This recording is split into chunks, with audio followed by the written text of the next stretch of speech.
You know, I was just alerted to some new information going on in gaming news. And for those of you who don't know, a company called TakeTwo, who published Grand Theft Auto 5, is now going after a company called OpenIV, which is a group of modders.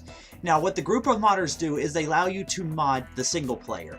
They make a lot of really high-end, high-class mods that make the game more fun.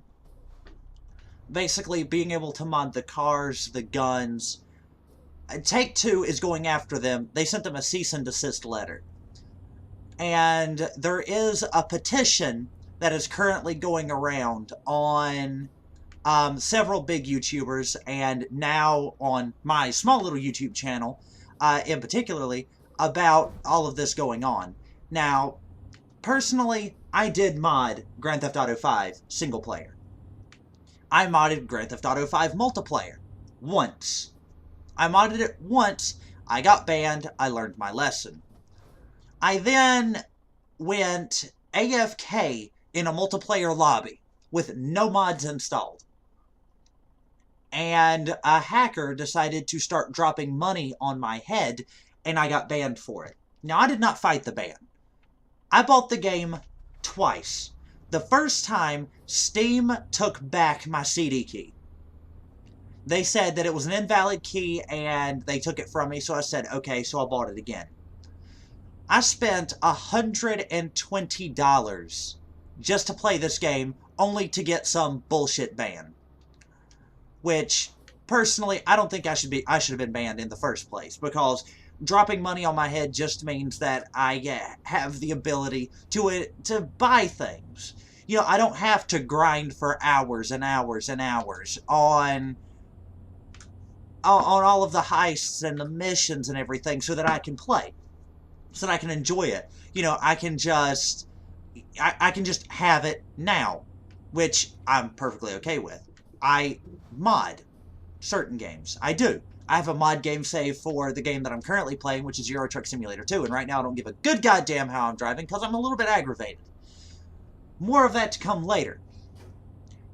Take-Two going after Open4 or OpenIV. I don't think that's right. And a lot of people are going after all of the games that Open4, or not Open4, but Take-Two has published, including BioShock and a lot of other ones that are taking them from extremely positive reviews to mixed to, in some cases, negative, which I'm all for. Shortly before, moments before hitting record on this video, what I did is I went and I signed the petition. I told it why. I left a negative review on Grand Theft Auto 4. And I did it because taking away our ability to have fun in games, taking away a lot of the playability, that's not right.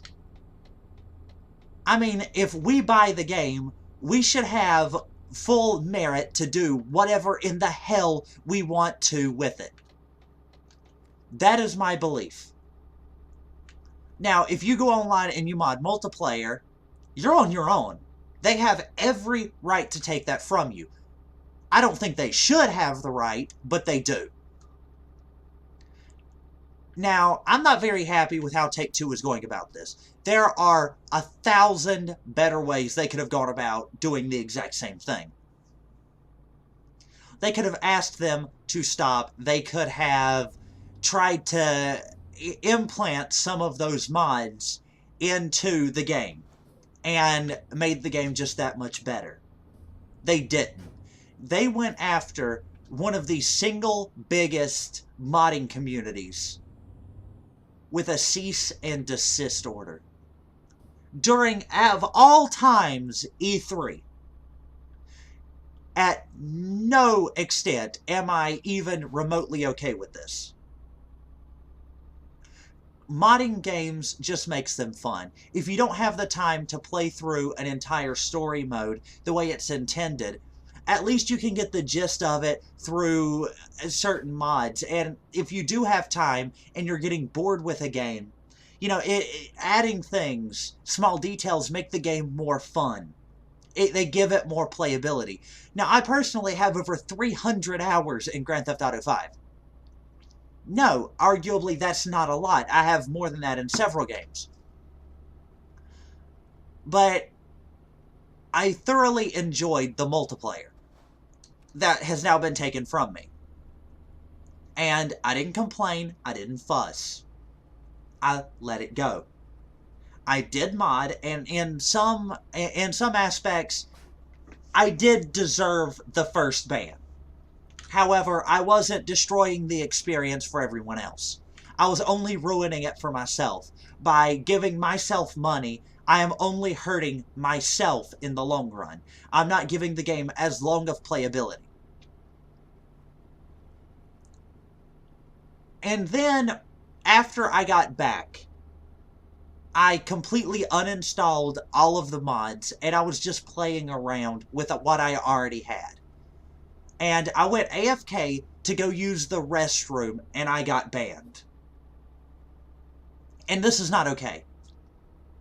I've spent $120 on that game to be able to play it. No, I did not do any of the microtransactions because, well, quite honestly, why would you?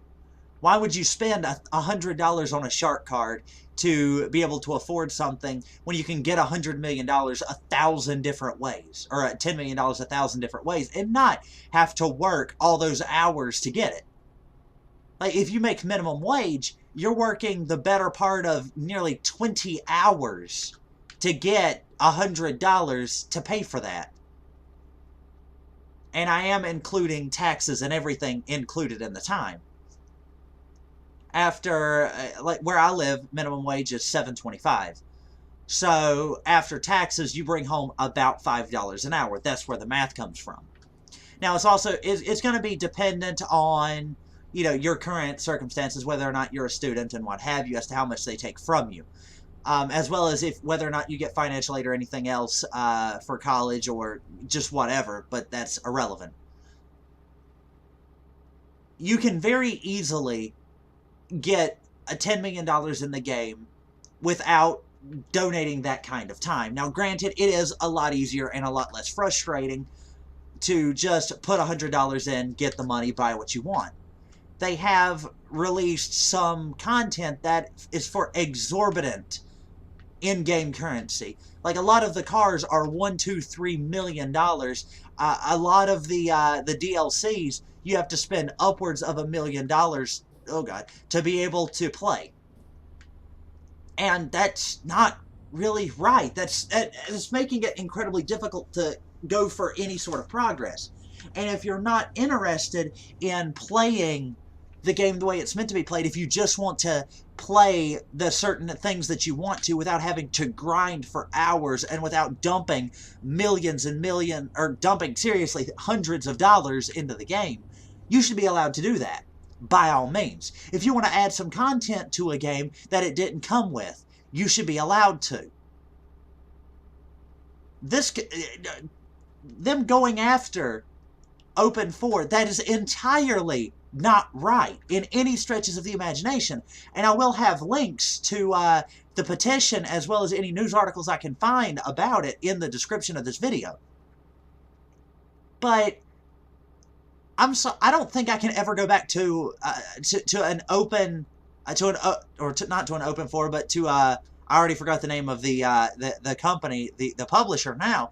But after them doing something like that, going after a group of modders, threatening legal action, for them giving a game playability, that's not right.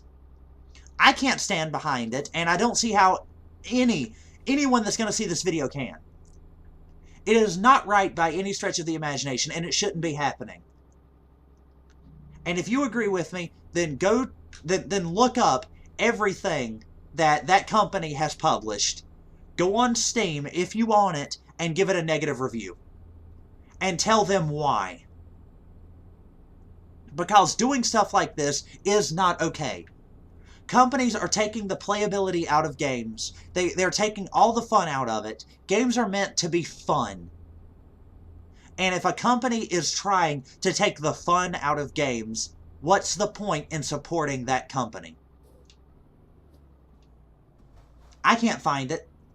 I can't find the point. And I don't think I can go back to a game that they have published. And I own all of the BioShocks. I haven't yet had a chance to play them because I've been preoccupied with other things. I have a couple of hours in the first BioShock trying to get through so I can play the others because I want to play them in order. However, I'll do that on my own time. But after this little stunt that they've done, I don't think that I can. I don't think that I can bring myself to give that company any more money. Because it's obvious they are only worried about the money that they get out of it. They're not worried about the gamer, the people who put the time into the game, the people who play the game, the people who love the game. They're worried about their own bank accounts. They're worried about their own wallets. They are so fucking greedy that they can't let us just have fun with the software that we paid hard-earned money for. Now, if you're one of the people that you can just sit back and let this happen, then by all means, sit back and let it happen. I have zero respect for you as a person, just as I have zero respect for this company now. Now, I'm not saying bash against Rockstar. Rockstar, to this point, has said nothing about it. Rockstar, to this point, has remained silent and hasn't really done anything for or against it short of banning you for multiplayer, which by all means, you know, they can do that. If you are hacking the game, if you're going invincible, if you're purposely killing people, exploding people, then you deserve to be banned. And that's one thing. But really, you get Grand Theft Auto 5 for $60. You get the online for free. And right now, they're trying to go after what we actually paid for. We paid for Grand Theft Auto 5. Not the online that's given to us with the game. We paid for Grand Theft Auto 5. We paid for the single player. And now they are going after one of the tools that allows us to play the game how we want to play it. I can't stand by and let what they're doing go unheard. They're going after a small group of modders because, well, they can. They're a company that's worth billions of dollars. They have millions and millions of dollars they're willing to throw at this because of the microtransactions that come within the game. And if that's the way they want to handle it, then by all means. Single player, you're not given any microtransactions to play. And what I think they're doing is I think they're going after them for because people are spending more time on single player having fun with some of the mods instead of going to multiplayer to spend the time to either play the game or spending their hard-earned money on the microtransactions. That's what makes the most sense. It doesn't mean that I condone that kind of behavior, because that's not right. They're going after the single player, and you can't do that. Like, if you want to degrade us and leave it in the coding for the game, you know, be like, give us a dunce cap or call us pussies in the dialogue, by all means, games have done it. But do not go after the single player, because that's not right. Do not go after us like that, because what have we done to deserve that? If we want to mod the single player, we should be allowed to mod it as we want to. No questions asked. All we are doing is ruining our own experience. Killing our own playability or adding to it as we see fit. What is wrong with that? What is wrong with us making the game more fun for ourselves? I don't see a problem with it. Sincerely, I just don't. I am perfectly okay with people going around and modding their single-player experience, adding their own twist and their own gameplay. I don't think that should be frowned upon. I don't think that should be hated for. I think it should be absolutely accepted. But who am I? I'm a 23-year-old gamer. that has spent $120 on a game, and I don't see how companies can get away with it. I have my own opinion, and opinions are like assholes. Everybody has them, and they all stink. However, if you agree with me, if you agree that you cannot, you can't condone it and let them get away with that kind of behavior, then go into the description, sign up for the petition, and then leave all of the games that publisher has put out a negative review. Make them notice that us here in the gaming community will not stand for it. And leave your opinion in the comments. And thank you for your time, and you have a wonderful day.